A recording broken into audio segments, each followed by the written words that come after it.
यहाँ पे हम लोगों ने देखा था, है ना, साइंस में यूट्यूब पे मैंने एक वीडियो भी रखा हुआ था, वो मैंने आपको बताया भी था कि आपको जाके पढ़ लेना है। ओके, तो यहाँ पे हम लोग थोड़ा कंटिन्यू करते हैं, ये चीज को हम लोग थोड़ा पढ़ते हैं क्या लिखा हुआ है। फूड चेन की बात हो चुकी थी। फूड चेन में हम लोगों ने देखा था कि कैसे एक जो ऑर्गेनिज्म है वो दूसरे ऑर्गेनिज्म पे डिपेंड होता है और उसमें से वो फूड लेता है। ओके, और वो जो अक्की जो चेन बनती है जहाँ पे producer is dependent on consumer and the decomposer are dependent on consumer, sorry, the consumer are dependent on producer and the decomposer are dependent on consumer. तो ये अक्की जो हम लोगों ने फूड चेन बनाई थी, अब उसमें हम लोगों ने एक चीज की बात की थी। वो चीज की कौन सी बात की थी कि द लैंड एंड मैं आपको एक खाली एक वापस से चीज जो है वो रफली ड्रॉ करके बता देता हूँ, तो आपको थोड़ा एक क्लिक हो जाए कि हम लोगों ने लास्ट टाइम क्या बात की थी। ओके, हम लोगों ने ये बात की थी, प्रोड्यूसर्स थे, ठीक है, तो producers are return up by whom, तो they are return up by consumers and consumers are return up by whom, तो they are return up by decomposer. Okay, तो कंज्यूमर्स किस पे डिपेंड है, तो कंज्यूमर डिपेंडेंट ऑन प्रोड्यूसर। उसी तरह से डिकम्पोजर किस पे डिपेंडेंट है, तो डिपेंडेंट है कंज्यूमर पे। ओके, कंज्यूमर डिपेंडेंट है प्रोड्यूसर पे, डिकम्पोजर डिपेंडेंट है कंज्यूमर पे। तो इस तरह से जो ये चेन चली थी उसको हम लोग क्या बोलते हैं, it is called as food chain, उसको हम लोग बोलते हैं फूड चेन। ओके, लेकिन अभी हम लोग एक नए टॉपिक पे बात कर रहे हैं जिसका नाम है फूड वेब। वो फूड वेब एस्टेब्लिश करने से पहले, वो फूड वेब सिखाने से पहले मेरे को आपको ये बताना पड़ेगा कि मैंने जो लास्ट टाइम बात की थी, जैसे कि प्लांट है, तो plant they are return up by whom, तो they are return up by deer. Okay, deer, deer को कौन खाएगा, तो फॉर एन एग्जांपल अभी हम लोग यहाँ पे ले लेते हैं लायन। लायन को कौन खाएगा, तो उसको काफी दूसरे बैक्टीरिया या फंगाई या डिकम्पोजर्स जो है वो जब लायन डेड हो जाएगा तब उसको बैक्टीरिया फंगाई खाएंगे।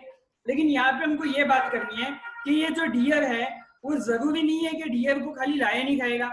It can be eaten up by hum, it can be eaten up by tiger, it can be eaten up by wolf, it can be eaten up by fox. किसी से वो जो dear है वो यानी उस पर डिपेंडेंट वाले जो बाकी के लिविंग ऑर्गेनिज्म है, बाकी के कंज्यूमर्स है, वो बहुत सब हो सकते हैं। तो इट मेक्स अनदर, देखिए ये मान लीजिए कि मान लीजिए ये प्लांट का एक यूनिट लिया, प्लांट का यूनिट लिया, ये डियर का यूनिट आ गया, देन ये लायन का यूनिट आ गया एंड ये डिकम्पोजर का यूनिट आ गया। तो जब ये आपको स्ट्रेट दिख रहा है तो but obvious it is a food chain. लेकिन यहाँ पे हम लोग क्या बात कर रहे हैं कि ये इतना स्ट्रेट नहीं है। ये जो डियर है उस पे दूसरे ऑर्गेनिज्म भी डिपेंडेंट होते हैं। मतलब यहाँ से मान लो कि ये प्लांट है, प्लांट के बाद ये क्या आया, डियर आया, डियर के बाद ये दूसरे ऑर्गेनिज्म डिपेंड होएंगे, फिर यहाँ पे दूसरे और यही चीज पे, यही ऑर्गेनिज्म पे, यही डियर पे दूसरे और भी कोई ऑर्गेनिज्म डिपेंड हो गए। मतलब ये क्या है कि ये चेन ना होते हुए ये क्या है, एक तरह का डिपेंडेंसी, अलग अलग चीजें जो है वो अलग अलग चीजों पे और एक चेन आती जा रही है। यानी ये क्या आता जा रहा है कि चेन के ऊपर चेन बनती जा रही है, चेन के ऊपर चेन बनती जा रही है। तो it is now transforming into a web. ये क्या बनता जा रहा है, एक वेब बनता जा रहा है। तो ना कि ये सिंपल चेन है, but it has now been transform into a web. Okay, जिसको हम लोग क्या बोलेंगे, जिसको हम लोग बोलेंगे फूड वेब। ओके, तो food chain has now been transform into what, into a food web. Okay, तो यही चीज मेरे को एक्सप्लेन करनी है और आप देखिएगा आपको समझ में भी आ जाएगा कि किस तरह से ये फूड वेब है। देखिए देखो क्या दिया हुआ है, the length and the complexity of the food chain very greatly, each organism is generally eaten up by two और मोर काइंड ऑफ ऑर्गेनिज्म। एक ऑर्गेनिज्म है तो एक पे ऐसा जरूरी नहीं है कि एक ही ऑर्गेनिज्म डिपेंड होगा, एक ऑर्गेनिज्म पे दो या दो से ज्यादा ऑर्गेनिज्म भी क्या हो सकते हैं, डिपेंडेंट हो सकते हैं।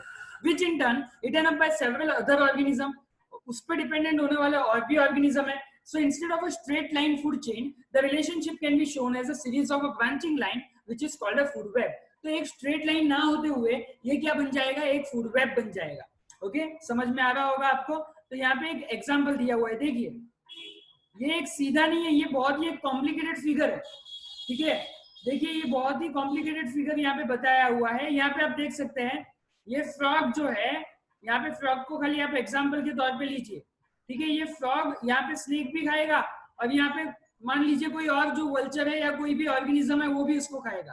ठीक है, अब ये जो है इसको स्नेक भी खाएगा, ये जो है इसको भी स्नेक खाएगा। तो यानी ये एक सिंपल चेन ना होते हुए ये कॉम्प्लेक्स चेन हो जाती है, और ये कॉम्प्लेक्स चेन को हम लोग क्या बोलते हैं, हम लोग बोलते हैं फूड वेब। ओके, तो यही चीज को हमको समझना है। क्या दिया हुआ है देखते हैं हम लोग।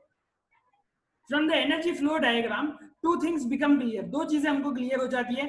Firstly the flow of energy is unidirectional, flow of energy is unidirectional. जी हाँ, इसको मार्क करना पड़ेगा, नहीं तो ये बहुत ही एक अनटाइमली डेफिनेशन हो जाएगी। देखिए, flow of energy is unidirectional, इसका मतलब मैं बता देता हूं आपको।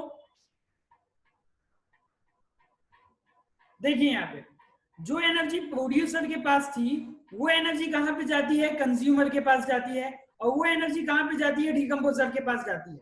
यानी ये जो एनर्जी का फ्लो है it is always from producer to consumer. हम लोगों ने एनर्जी ट्रांसफॉर्मेशन की बात ऑलरेडी कर चुके हैं, तो आपको याद रहना चाहिए एनर्जी ट्रांसफॉर्मेशन में हम लोगों ने क्या किया था कि भाई प्लांट की एनर्जी डीयर पे जा रही है, डीयर की एनर्जी लाइन पे जा रही है, एंड लाइन की एनर्जी आगे ट्रांसफॉर्म हो रही है। तो यहाँ पे आप देख सकते हो कि ये जो प्लांट की एनर्जी है वही प्लांट की एनर्जी किस में जा रही है, डीयर में जा रही है। डीयर की एनर्जी किस में जा रही है, लाइन में जा रही है, एंड लाइन की एनर्जी बैक्टीरिया में जा रही है। तो ये जो एनर्जी का फ्लो है वो एक ही डायरेक्शन में चल रहा है। ओके, एक ही डायरेक्शन में चल रहा है, मतलब अगर राइट साइड वो मूव कर रहा है तो वो राइट साइड ही मूव करेगा। मतलब ये चीज को हम लोग बोलते हैं, जब वो पर्टिकुलरली एक ही डायरेक्शन में जाएगा तो उसको हम लोग एक वर्ड से बोलते हैं जिसको हम लोग बोलते हैं इट इज कॉल्ड यूनिडायरेक्शनल। क्या बोला जाएगा इसको, the flow of energy is unidirectional. उल्टा पॉसिबल नहीं होगा। ऐसा पॉसिबल होगा कि लाइन के अंदर एनर्जी है तो वो डियर को भी दे दे कि भैया मैंने तेरे से उधार लिया था, एनर्जी मैंने तेरे से उधार ली थी, तो अब मैं तेरे को वापस एनर्जी दे रहा हूँ। ऐसा नहीं होगा पॉसिबल। ओके, यानी जो एनर्जी का ट्रांसफॉर्मेशन है वो एक वन वे में जाएगा, एक वन डायरेक्शन में जाएगा, and that direction is called the unidirectional. Okay, तो ये आपको समझ में आ गया होगा। ओके, आगे हम लोग बात करते हैं।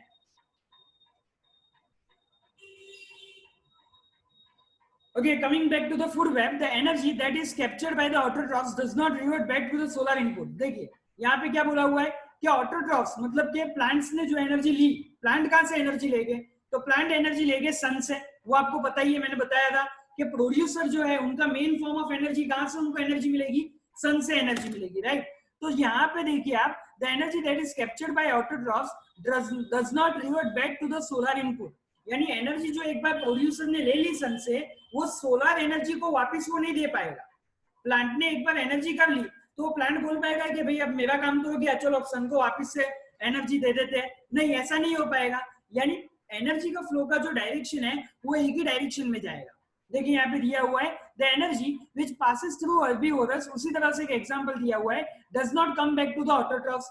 यानी जो एनर्जी हर्बीवोरस एनिमल के पास आ गई है वो ऑटोट्रॉफ्स पे नहीं जाएगी। As it moves progressively through various trophic level, it is not longer available to the previous level. Secondly, the energy available at each trophic level gets diminished. ये word आपको याद रखना है, diminished. इसका मतलब क्या है मैं आपको बताता हूँ। Gets diminished progressively due to the loss of energy at each level. इसका मतलब ये हो गया फ्रेंड्स कि हर एक फॉर्म में एनर्जी जब जाएगी, एक ट्रॉपिकल लेवल से दूसरे ट्रॉपिक लेवल पे जब एनर्जी जाएगी तब हमेशा वो एनर्जी क्या होती जाएगी, डिमिनिश होती जाएगी। डिमिनिश का मतलब होता है कम होती जाएगी। हम लोगों ने ये भी बात कर चुके हैं कि जितनी भी एनर्जी प्लांट्स में आती है उसका खाली 10% ही आगे जाता है। बाकी का जो एनर्जी है वो उनके ग्रोथ, रिप्रोडक्शन और उनके फूड में या एनर्जी के काम में लग जाता है। उसी तरह से जो एनर्जी हर्बीवोरस के पास आती है उसका खाली 10% ही कार्निवोरस में जाएगा। यानी हर एक लेवल पे जो एनर्जी है वो क्या होती जाएगी, डिमिनिश होती जाएगी, कम होती जाएगी, खत्म होती जाएगी। Okay, but another interesting aspect of the food chain is how unknowingly some harmful chemical enter our body through the food chain. देखिए ये भी एक चीज डिस्कस करने का बहुत ही आज इंपॉर्टेंट टाइम है। ओके, कि खाली एनर्जी नहीं जाती है लेकिन साथ साथ केमिकल्स भी हमारे बॉडी के अंदर ट्रांसफॉर्म होते हैं। अब आप पूछोगे केमिकल कहाँ से आए, तो मैं आपको एक एग्जांपल बताता हूं। हम लोग वापस से हमारे जो नोटपैड है वहां पे चले जाते हैं, हमारा जो बोर्ड है वहां पे चले जाते हैं, आपको समझ में आ जाएगा।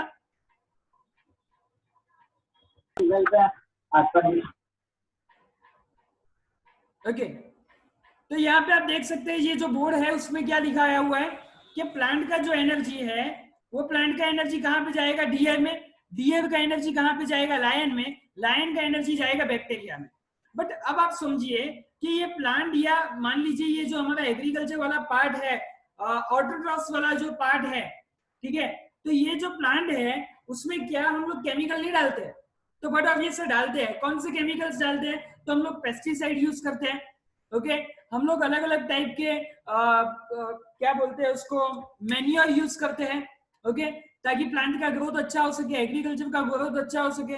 अब मान लीजिए इसमें केमिकल जब जाएगा, तो मैं इसको थोड़ा क्लियर कर देता हूं।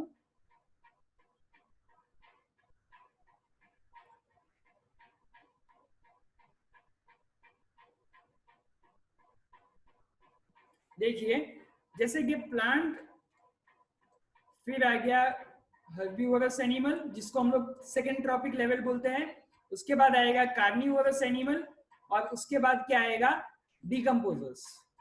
ओके, तो प्लांट की एनर्जी हर्बीवोरस में जा रही है, हर्बीवोरस की एनर्जी कार्निवोरस में जा रही है, कार्निवोरस की एनर्जी डिकम्पोजर में जा रही है। But we can also say कि प्लांट के अंदर खाली एनर्जी नहीं थी, प्लांट के अंदर अब हम लोग केमिकल भी डाल रहे थे, तो ये केमिकल भी क्या होगा, ट्रांसफर होगा कि नहीं होगा, तो यस, ये केमिकल भी क्या होने लगेगा, ट्रांसफर होने लगेगा। And the chemical, as you know, they are always a harmful part. Okay, ये हमेशा क्या होते हैं, हार्मफुल होते हैं। ओके, कोई भी ऑर्गेनिज्म के लिए केमिकल क्या होंगे, रादर वो मान लीजिए कि वो क्या बोलते हैं, लिविंग ऑर्गेनिज्म यानी प्लांट्स भी हो तो भी उसके लिए हार्मफुल होंगे। ओके, तो प्लांट और एनिमल केमिकल हार्मफुल होंगे। Okay, you have studied, you have read in the class 9 how water gets polluted. Okay, तो यहाँ पे आप देखिए, आपने वाटर किस तरह से पॉल्यूट होता है वो तो आपने समझा होगा, नेचर किस तरह से पॉल्यूट होता है वो भी आपने समझा होगा, लेकिन कहीं ना कहीं आज ह्यूमंस भी या कोई ना कोई लिविंग ऑर्गेनिजम्स भी इसी तरह से ये केमिकल की वजह से पॉल्यूट होते हैं।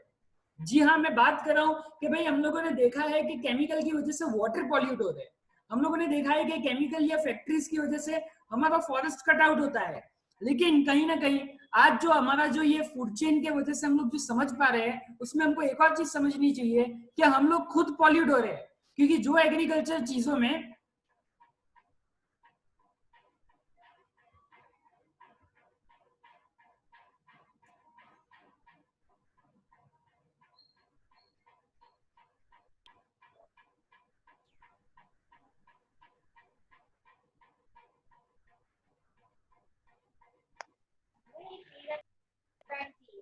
हाँ देखता हूँ जो एग्रीकल्चर की चीजों में पहले जब एग्रीकल्चर की चीजों में हम लोग एक नेचुरल एग्रीकल्चर यूज होता था, तब तक तो कोई प्रॉब्लम नहीं था। बट ये एग्रीकल्चर में हम लोग जैसे ही पेस्टिसाइड डालने लगे, मैन्यूर डालने लगे, अलग अलग केमिकल यूज करने लगे, तो कहीं ना कहीं ये चीज क्या होने लगी, ये चीज हार्मफुल चीज होने लगी, और हम लोग खुद आज पॉल्यूट हो रहे हैं। क्योंकि ये एग्रीकल्चर वाली जितने भी फूड फूड फूड की जो चीजें होती है, फूड के जो आर्टिकल्स होते हैं, वो हम लोग भी लेते हैं, हम लोग भी कंजप्शन लेते हैं उसका, तो वो कहीं ना कहीं हम लोग भी उसके कारण पॉल्यूट होते जा रहे हैं। And one of the this reason is used to several pesticide. देखिए आ गया है उसका आंसर कि हम लोग पेस्टिसाइड लेते हैं and other chemical to protect our crops from the disease and the pest. Okay, हम लोग कहीं ना कहीं डिजीज और पेस्ट से बचाने के लिए प्लांट्स में तो वो चीज डाल देते हैं, लेकिन वो टोटली ऐसा नहीं है कि वो प्लांट्स के अंदर गायब हो जाती है। प्लांट्स को कोई भी खाएगा, प्लांट्स को कोई भी कंज्यूम करेगा, चाहे वो कोई भी लिविंग ऑर्गेनिज्म हो, मैं या आप क्यों ना, लेकिन उसमें कहीं ना कहीं वो चीज रहने लगेगी। And this chemical are either washed down into a soil and into a water bodies. From the soil, these are absorbed by the plant along with the water and the minerals. And from the water bodies, these are taken up by the aquatic plants. Okay. तो क्या बोला हुआ है यहाँ पे कि ये जो हम लोग पेस्टिसाइड डालते हैं, हम लोग उसके मान लीजिए कि उसके रूट्स में डालने वाले हैं, तो कहीं ना कहीं ये चीज जो चीज है पेस्टिसाइड है वो उसके सॉइल में जाएगा, सॉइल से होते हुए वो नीचे अंदर चला जाएगा, सॉइल के अंदर चला जाएगा, मतलब अंदर जो होगा वो वाटर बॉडी हो सकता है, तो सॉइल और वाटर बॉडी में फ्लो होने लगेगा, या फिर सॉइल से वॉश ऑफ हो जाएगा तो वाटर बॉडी में भी जा सकता है। तो सॉइल और वाटर बॉडी अगर वो सॉइल में गया तो इट क्रिएट्स लैंड पॉल्यूशन। अगर वो वाटर बॉडी में कहीं तक पहुंच जाता है वॉश ऑफ होके, या सॉइल सारा चला जाता है, आपको पता है बहुत सारी प्रोसेस होती है, हवा के कारण, एयर के कारण या पानी के कारण भी वो चीज मिक्सअप हो जाती है, ये आपने कहीं ना कहीं लोअर स्टैंडर्ड में सीखा होगा। तो ये जो केमिकल है वो वाटर बॉडी में जाएंगे, तो वाटर बॉडी में भी क्या होगा कि एक्वेटिक प्लांट्स होते हैं, एक्वेटिक ऑर्गेनिजम्स होते हैं, उनको भी ये क्या पहुंचा सकते हैं, हार्मफुल चीजें ये उन तक भी जा सकती है। From the soil, they are absorbed by the plants along with the water and mineral. and from the water bodies they are taken up by the aquatic plants. Okay, अब यहाँ पे एक चीज दी हुई है, ये हम लोगों ने पहले भी फ्लो ऑफ एनर्जी का चार्ट मैंने आपको बताया हुआ है, फ्लो ऑफ एनर्जी हम लोगों ने देखा भी हुआ है, ठीक है। अब आप यहाँ पे देखिए कि ये जो सनलाइट है, सनलाइट किसको एनर्जी देगा, तो प्रोड्यूसर को एनर्जी देगा ना। प्रोड्यूसर मतलब क्या, तो प्रोड्यूसर मतलब प्लांट्स, ठीक है। तो सनलाइट किसको एनर्जी देगा, प्लांट्स को एनर्जी देगा। फिर उसके बाद एनर्जी किसको जाएगी, तो हर्बीवोरस एनिमल को जाएगी। फिर उसके बाद एनर्जी किस में जाएगी, कार्निवोरस में जाएगी। एंड कार्निवोरस से एनर्जी किस में जाएगी, तो उसके ऊपर और कार्निवोरस एनिमल आते रहेंगे, तो और ऊपर, यानी ये इकोसिस्टम के हिसाब से डिवाइडेड है। जैसे कि मैं आपको एक फिगर बताऊं, हम लोग एक एग्जांपल लेते हैं।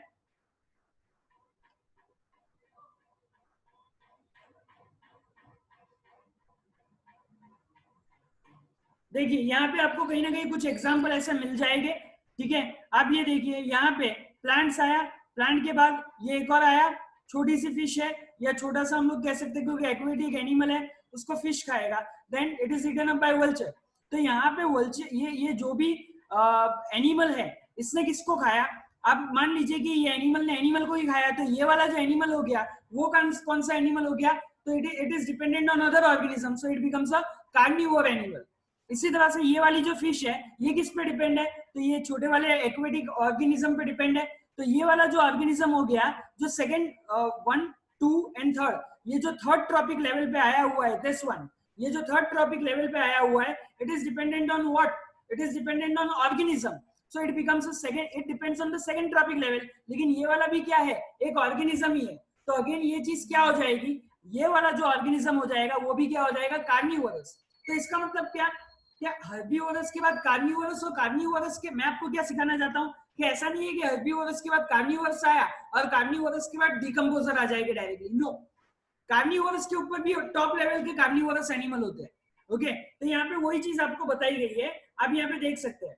देखिए क्या दिया हुआ है, सनलाइट, सनलाइट के बाद क्या आया, प्रोड्यूसर, प्रोड्यूसर के बाद क्या आया, हर्बीवोरस एनिमल, हर्बीवोरस एनिमल के बाद क्या आया, कार्निवोरस, और कार्निवोरस के ऊपर क्या आया, टॉप कार्निवोरस। मतलब इस तरह से ये एनर्जी का फ्लो चलता रहता है, और ये कब तक रहता है, जब तक लास्ट तक एनर्जी नहीं पहुंच जाती। ये इकोसिस्टम में एनर्जी ट्रांसमिट होती रहती है, ओके।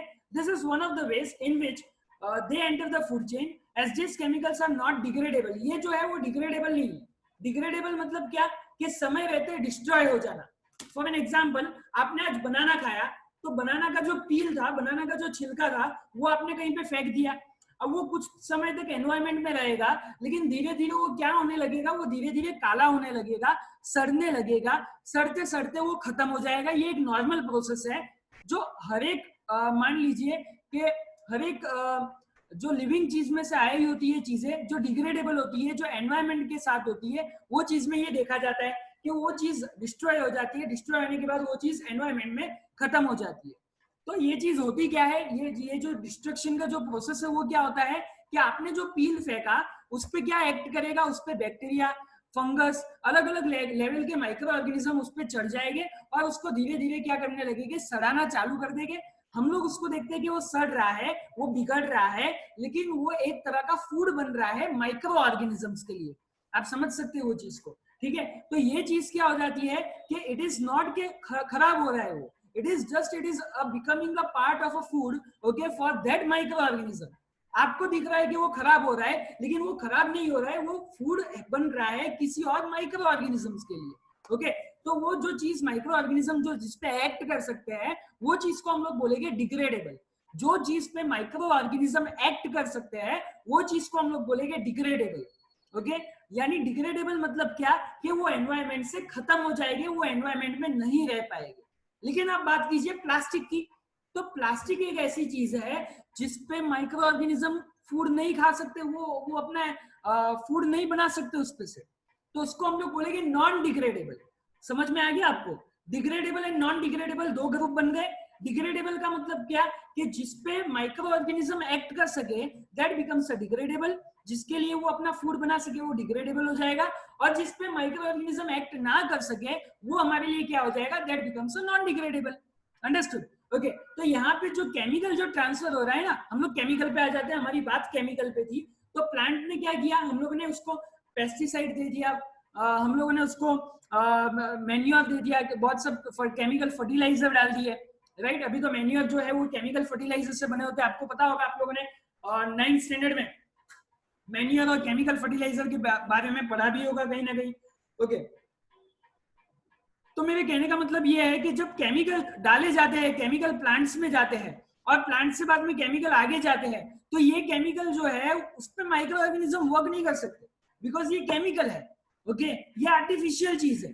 प्लास्टिक भी क्या है, एक तरह से वो केमिकल से बनी हुई है, एक तरह से वो आर्टिफिशियल चीज है। समझ में आ रहा है आपको? तो वो चीज जो भी आर्टिफिशियल होगी वो इतनी जल्दी डिग्रेडेबल नहीं होगी। अगर वो चीज हमको एनवायरमेंट से मिली है तो वो डिग्रेडेबल होगी, क्योंकि एनवायरमेंट ने सबके लिए सब कुछ रखा हुआ है।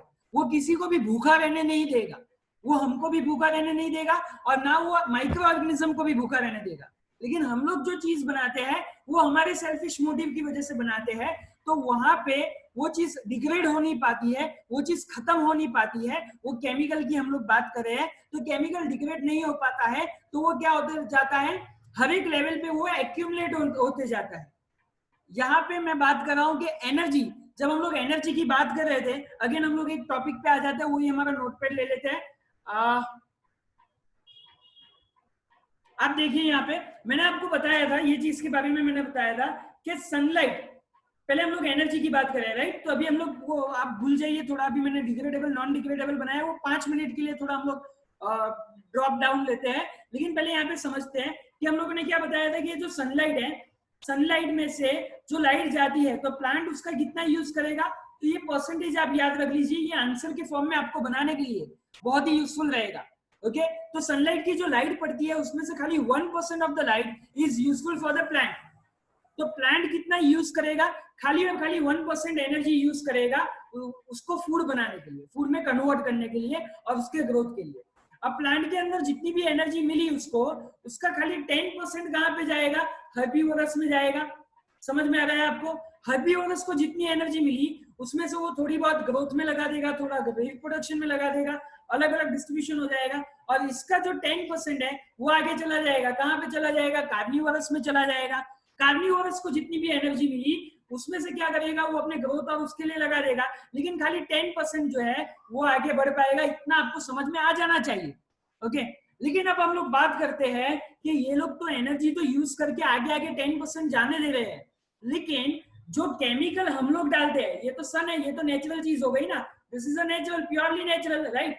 लेकिन अब हम लोग आर्टिफिशियल की बात करते हैं। हम लोगों ने आर्टिफिशियली क्या बनाया, तो हम लोगों ने बना दिया केमिकल्स। ओके, अब ये जो केमिकल्स है ये हम लोग कहाँ पे डालेंगे, प्लांट में डालेंगे। अब समझिएगा मेरी बात, अब ये प्लांट में गए, हालांकि इससे जो नुकसान जो बचाया जा सकता है वो तो हम लोग बचा लेते हैं, लेकिन ये जो केमिकल जो अंदर चला गया प्लांट के, ये यूज ग्रोथ में नहीं होता है, ये चीज रिप्रोडक्शन में प्लांट को कहीं पे भी जरूरत नहीं होती है। इसका मतलब ये हो गया कि ये कहीं पे भी यूजफुल नहीं होगा। तो जितना प्लांट के पास केमिकल बचा हुआ था वो कितना ट्रांसफर होगा, सो आपको ये चीज समझिए, ये 100 का 100% आगे जाएगा। ओके, क्योंकि ये 100 का 100% क्यों जाएगा, क्योंकि इससे जो बचना था वो बच गया, मतलब माइक्रो ऑर्गेनिज्म से बचाना था, पेस्ट से बचाना था, वो तो बच जाएगा, उसका ग्रोथ भी हो जाएगा उससे। लेकिन बाकी का जो केमिकल है वो उसको ग्रोथ में यूज नहीं आएगा, प्लांट के ग्रोथ में यूज नहीं आएगा। आप देखिए, प्लांट जो है वो खाली सनलाइट, एयर और वाटर, ये बेसिक डेफिनेशन है। Plant uses sunlight, air and water for their growth, for their food making. Okay, लेकिन जब केमिकल का हम लोग केमिकल डाल के कुछ भी नहीं करेंगे, तो इतना जो हार्मफुल केमिकल है वो 100 का, जो पेस्टिसाइड आपने डाला वो 100 का 100% कहाँ पे जाएगा, हर्बीवोरस के पास जाएगा। जब वो प्लांट को खाता है तो 100 का 100% उसके अंदर क्या फिरता है, केमिकल फिरता है। समझ में आ रहा है आपको? ये एक बहुत ही इंपॉर्टेंट प्रोसेस है, इसलिए मैं आपको थोड़ा ध्यान से समझा रहा हूँ। इसका एक नाम भी है, वो नाम कई बार पूछा भी गया है। ओके, एक डेफिनेशन है रादर, वो डेफिनेशन कई बार पूछी गई है और काफी बच्चे कंफ्यूज हो जाते हैं उसमें, इसलिए ध्यान से समझिएगा मैं क्या बोलने जा रहा हूँ। अच्छा चलिए, मान लीजिए हर्बीवोरस, तो क्या हर्बीवोरस को ये केमिकल का काम है, ये हार्मफुल केमिकल का काम है?